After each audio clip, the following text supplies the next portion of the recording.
ದರ್ಶನ್ ಅನೇಕ ಬಾರಿ ಪೊಲೀಸ್ ಸ್ಟೇಷನ್ಗೆ ಹೋಗಿದ್ದಾರೆ, ಜೈಲಿಗೆ ಹೋಗಿದ್ದಾರೆ. 2011ರಲ್ಲಿ ಪತ್ನಿ ವಿಜಯಲಕ್ಷ್ಮಿಗೆ ಹೊಡೆದ ಕಾರಣಕ್ಕಾಗಿ ಜೈಲಿಗೆ ಹೋಗಿದ್ದರು. ಆನಂತರ ಜೆಟ್ಲಾಗ್ ವಿಚಾರಕ್ಕೆ ಪೊಲೀಸ್ ಸ್ಟೇಷನ್ಗೆ ಹೋಗಿ ಬರ್ತಾಯಿದ್ರು. ಆಮೇಲೆ ನಿಮಗೆ ಗೊತ್ತಿರ್ಬೋದು, ಕಳೆದ ನವಂಬರ್ನಲ್ಲಿ ನಾಯಿ ಒಂದು ಅಟ್ಯಾಕ್ ಮಾಡ್ತು ಅಂತೇಳಿ ಒಬ್ಬರು ಮಹಿಳೆಯರೊಬ್ಬರು ಕಂಪ್ಲೇಂಟ್ ಕೊಟ್ಟಿದ್ದಾರೆ, ನೆನಪಿದೆಯಲ್ವ ನಿಮಗೆ? ಆಗ ಪೊಲೀಸ್ ಸ್ಟೇಷನ್ಗೆ ಅವರನ್ನು ಕರೆದಾಗ ಅಲ್ಲಿ ಮಾತಾಡಿದ್ರಂತೆ, ಏನು ರೀ ನಾನೇನು ಕೊಲೆ ಮಾಡಿದ್ದೀನ ಏನು ಹಿಂಗೆ ಅಂತ ಮಾತಾಡಿದ್ರಂತೆ. ಈಗ ಅದೇ ಆ ಕೊಲೆಗೆ ಬಂದು ನಿಂತಿದೆ.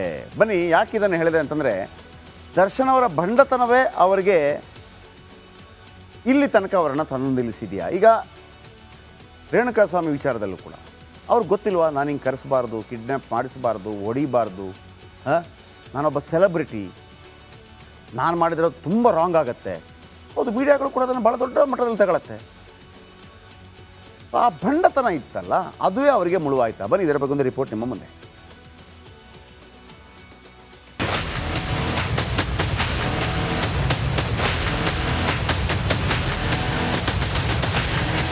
ಹೆಂಡತಿ ಮೇಲೆ ಮನಸೋ ಇಚ್ಛೆ ಹಲ್ಲೆ ಮಾಡೋದು, ಪ್ರೊಡ್ಯೂಸರ್ಗೆ ಧಮಕಿ ಹಾಕೋದು, ಹೋಟೆಲ್ಗಳಲ್ಲಿ ಕಿರಿಕ್ ಮಾಡೋದು, ಸಿಬ್ಬಂದಿ ಮೇಲೆ ಕೈ ಮಾಡೋದು, ಅಬ್ಬಬ್ಬಾ ಈ ಪೊರ್ಕಿಯ ಕಿರಿಕ್ಗಳು ಒಂದಾ ಎರಡ?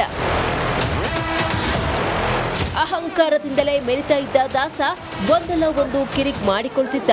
ಕಳೆದ ವರ್ಷ ನವೆಂಬರ್ನಲ್ಲಿ ದರ್ಶನ್ ಸಾಕಿದ ನಾಯಿಗಳು ತಮ್ಮ ಮೇಲೆ ದಾಳಿ ಮಾಡಿವೆ ಅಂತ ಮಹಿಳೆಯೊಬ್ಬರು ಪೊಲೀಸ್ ಠಾಣೆಗೆ ದೂರು ನೀಡಿದ್ರು. ಈ ವೇಳೆ ಪೊಲೀಸರಿಗೇನೆ ಪೊರ್ಕಿ ಬಂಡತನದ ಮಾತುಗಳನ್ನಾಡಿದ್ದ.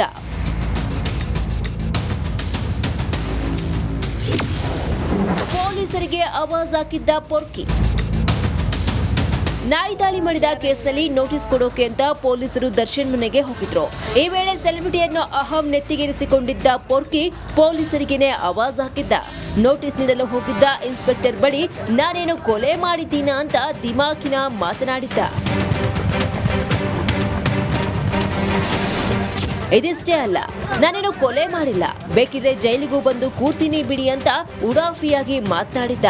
ಆದ್ರೆ ದುರಂತ ನೋಡಿ, ಪೊಲೀಸರ ಮುಂದೆ ಜೈಲಿಗೆ ಬಂದು ಕೂರ್ತೀನಿ ಎಂದಿದ್ದ ದಾಸನ ಮಾತು ಕೊನೆಗೂ ನಿಜವಾಗ್ಬಿಟ್ಟಿದೆ. ಕಾಕತಾಳೀಯ ಎಂಬಂತೆ ಕೇವಲ 7 ತಿಂಗಳಲ್ಲಿ ಕೊಲೆ ಕೇಸ್ನಲ್ಲಿ ಪೊರ್ಕಿ ಜೈಲು ವಾಸವನ್ನ ಅನುಭವಿಸುತ್ತಿದ್ದಾನೆ. ನೋಡಿದ್ರಲ್ವಾ, ಹೀರೋ ಆದ ಮಾತ್ರಕ್ಕೆ ಏನ್ ಬೇಕಾದ್ರೂ ಮಾಡ್ತೀನಿ ಅಂದ್ರೆ ನಡೆಯಲ್ಲ. ಎಷ್ಟೇ ದೊಡ್ಡ ಸೆಲೆಬ್ರಿಟಿಯಾಗಿದ್ರೂ ತಗ್ಗಿ ಬಗ್ಗಿ ನಡೆದ್ರೇನೆ ಜೀವನ. ಕರ್ಮ ಅನ್ನೋದು ಯಾರನ್ನು ಸುಮ್ಮನೆ ಬಿಡಲ್ಲ. Dhruvaraj, crime bureau, republic Kannada. ಮಾಡೋದು ದರ್ಶನ್ ವಿಚಾರದಲ್ಲಿ ಹಂಗೆ ಬರೋದಿಲ್ಲ, ಅದು ಬೇರೆ ವಿಚಾರ. ಅವರೇನು ಏನಂತಾರೆ, ಸೀರಿಯಲ್ ಕಿಲ್ಲರ್ ಆ ಥರ ಏನಲ್ಲ. ಆಗಿರೋ ಘಟನೆ, ಆದರೆ ಆ ಘಟನೆ ಕೂಡ ಭಾಳ ಪ್ಲ್ಯಾಂಡ್ ಆಗಿದೆ ಅನ್ನೋದನ್ನು ನೋಡುತ್ತೆ. ದರ್ಶನ್ ಅವರನ್ನು ಹೊರಗೆ ಬಿಟ್ಟರೆ ಏನಾಗ್ಬೋದು ಅಂತ ಪೊಲೀಸ್ ಇದು ಕೋರ್ಟ್ ಆಲೋಚನೆ ಮಾಡುತ್ತೆ. ಹಾಗಂತ ಕೋರ್ಟ್ಗೆ ಜಾಮೀನು ಕೊಡಬೇಕಾ ಕೊಡಬಾರ್ದಾ ಅದು ಆ ಕ್ಷಣಕ್ಕೆ ತೀರ್ಮಾನ ಕೈಗೊಳ್ಳುವಂಥ ಎಲ್ಲ ರೈಟ್ಸ್ ಕೋರ್ಟ್ಗಿರುತ್ತೆ. ನಾವು ಹೇಳ್ತಿರೋದೇನಂತಂದರೆ ಹಿಂಗೆಲ್ಲ ಆಲೋಚನೆ ಮಾಡುತ್ತೆ ಕೋರ್ಟ್ ಅಂತ. ಇದೇ ಪರ್ಟಿಕ್ಯುಲರ್ ನೋಡಬೇಕು ಅಂತ ಇರೋದಿಲ್ಲ. 1, 2, 3, 4, 5, 6 ಹಿಂಗಿರೋದಿಲ್ಲ. ಎಲ್ಲ ಇಲ್ಲ, ಇವರಿಗೆ ಕೊಡ್ಬೋದು ಅಂತ ಅನ್ನಿಸ್ತಾ ಇರ್ಬೋದು ಜಡ್ಜಿಗೆ. ಸಡನ್ನಾಗಿ ಒಂದು ವಿವೇಚನೆ ಬರ್ಬೋದು, ಬೇಡ ಅದು ಕೊಡೋದು, ಯಾಕಂದರೆ ಇದು ತಪ್ಪು ನಿರ್ಧಾರ ಆಗಬಹುದು ಅಂತ ಬಂದರೂ ಕೂಡ ಕೊಡದೇ ಇರ್ಬೋದು. ಅದನ್ನು ಪ್ರಶ್ನೆ ಮಾಡೋಕ್ಕೆ ಬರಲ್ಲ. ದರ್ಶನ್ ಓರ್ವ ಪ್ರಭಾವಿ ರಾಜಕಾರಣಿಗಳ ಸಂಪರ್ಕದ ವ್ಯಕ್ತಿ. ಮುಖ್ಯಮಂತ್ರಿ ಆದಿಯಾಗಿ ಪ್ರತಿಯೊಬ್ಬರ ಸಂಪರ್ಕ ಇದೆ, ಅತಿ ದೊಡ್ಡ ವ್ಯಕ್ತಿಗಳ ಸಂಪರ್ಕ ಇದೆ. ಪೊಲೀಸರು ದರ್ಶನ್ ಬಂಧಿಸದಂತೆ ನಿರಂತರ ಒತ್ತಡ ಬಂದಿದೆ ಈ ಹಿಂದೆ. ಕೋರ್ಟ್ ನೋಡುತ್ತೆ ಅದನ್ನು. ಈ ಪ್ರಕರಣದಲ್ಲಿ ಹಣ ಕೊಟ್ಟು ಸಾಕ್ಷಿನಾಶ ಮಾಡುವ ಸಾಧ್ಯತೆ ಇದೆ, ಅದನ್ನು ನೋಡುತ್ತೆ. ಆಮೇಲೆ ಒಬ್ಬ ಪೊಲೀಸ್ ಜೈಲಲ್ಲಿದ್ದಾಗ ಹೆಂಗೆ ನಡವಳಿಕೆ ಹೆಂಗಿರುತ್ತೆ ಅನ್ನೋದು ಕೂಡ ಇಂಪಾರ್ಟೆಂಟ್ ಆಗುತ್ತೆ. ದರ್ಶನ್ ನಡವಳಿಕೆ ಚೆನ್ನಾಗಿತ್ತಾ ಅಂತ ಕೇಳಿದಾಗ, ದರ್ಶನ್ ಅಂಡರ್ವರ್ಲ್ಡ್ ಡಾನ್ಗಳ ಜೊತೆ ಸಂಪರ್ಕದಲ್ಲಿದ್ದರು, ಟೀ ಕುಡಿತಾ ಇದ್ರು, ಸಿಗರೆಟ್ ಸೇರ್ತಾ ಇದ್ರು ಅಂತೇಳಿ ಇವರು ಹೇಳ್ತಾರೆ. ಯಾರು? ಸ್ಪೆಷಲ್ ಪಬ್ಲಿಕ್ ಪ್ರಾಸಿಕ್ಯೂಟರ್ಗಳು ಹೇಳ್ತಾರೆ. ಹಾಗಾಗಿ ಚಾರ್ಜ್ ಶೀಟ್ ಸಲ್ಲಿಕೆ ಆಗ್ತಾ ಇದ್ದ ಹಾಗೆ ಜಾಮೀನು ಸಿಗೋದು ಅಷ್ಟು ಈಸಿ ಅಲ್ಲ.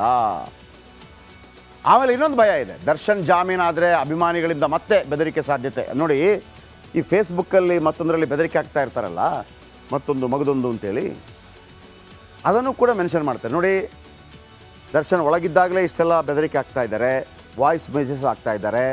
ಈಗ ಕೆಲವರಿಗೆ ವಾಯ್ಸ್ ಮೆಸೇಜ್ ಹಾಕೋದೆಲ್ಲ ಇದೆ, ಅದನ್ನೆಲ್ಲ ಸ್ಕ್ರೀನ್ಶಾಟ್ ತೆಗೆದು ಇಟ್ಕೊಂಡಿರ್ತಾರೆ ಪೊಲೀಸರು ಇಟ್ಕೊಂಡಿರ್ತಾರೆ. ಆಮೇಲೆ ಅನ್ನಪೂರ್ಣೇಶ್ವರಿ ಠಾಣೆಯಲ್ಲಿ ಅದರ ಬಗ್ಗೆ ಒಂದು ಕೇಸ್ ದಾಖಲಾಗಿದೆ. ಅಣ್ಣ ಹೊರಬರಲಿ ನೋಡ್ಕೋತೀನಿ ಅಂತ ಹೇಳಿದಕ್ಕೆ ಒಂದು ಕೇಸ್ ದಾಖಲಾಗಿದೆ.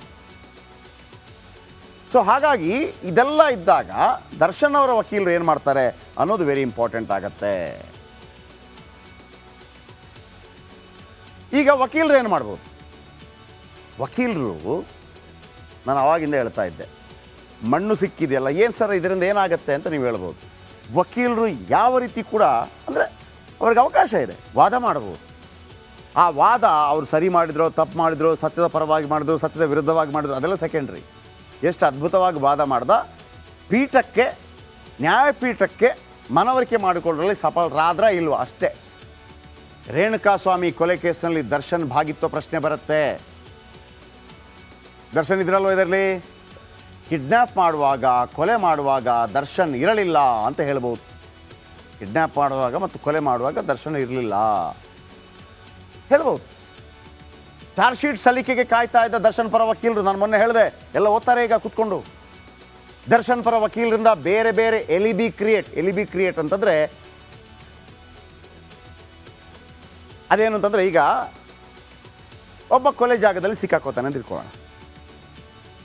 ಅವನು ಎಲ್ಲ ಒಂದು ಕಡೆ ಕೆಲಸ ಮಾಡ್ತಾ ಇದ್ದ, ಸರ್ ಅವನು ಕೊಲೆ ಆಗಿದೆ ಅವನು ಅಂತೇಳಿ ಒಂದು ಕ್ರಿಯೇಟ್ ಮಾಡ್ತಾರೆ. ಇಲ್ಲ, ಅವತ್ತು ಆತನ ತಂಬ್ ಇಂಪ್ರೆಷನ್ ಇದೆ ಆಫೀಸಲ್ಲಿ, ಅಥವಾ ಅವನ ಮನೆ ಹತ್ರ, ಅಥವಾ ಅಲ್ಲಿಯ CCTVಯಲ್ಲಿ ಡೇಟ್ ಇದೆ, ಆವತ್ತು ಆತ ಅಲ್ಲಿ ಓಡಾಡ್ತಾ ಇದ್ದ, ಇಲ್ಲಿರೋದಕ್ಕೆ ಸಾಧ್ಯ ಇಲ್ಲ.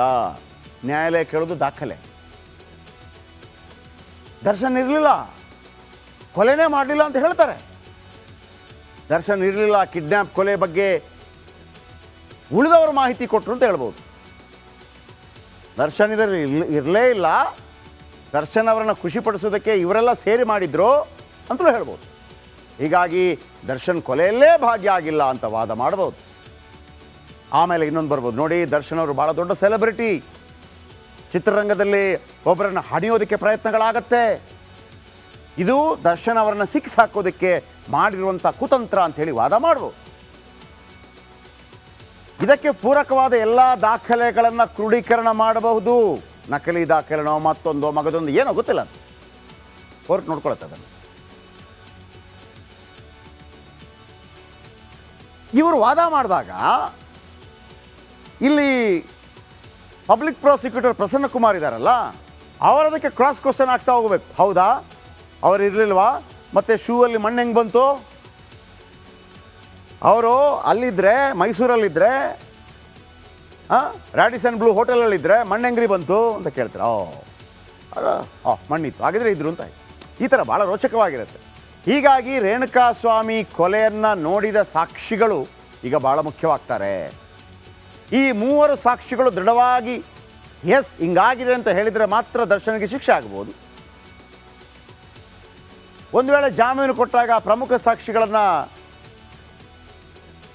ವ್ಯಾಪಾರ ಮಾಡಿ ತಮ್ಮ ಬಳಿ ಮಾಡಿಕೊಂಡ್ರೆ, ನೋಡಪ್ಪ ನಿನಗೆ 10 ಕೋಟಿ ಕೊಡ್ತೀನಿ ಹೇಳ್ಬೇಡ, ಅವನು ಬದಲಾಗ್ಬೋದು.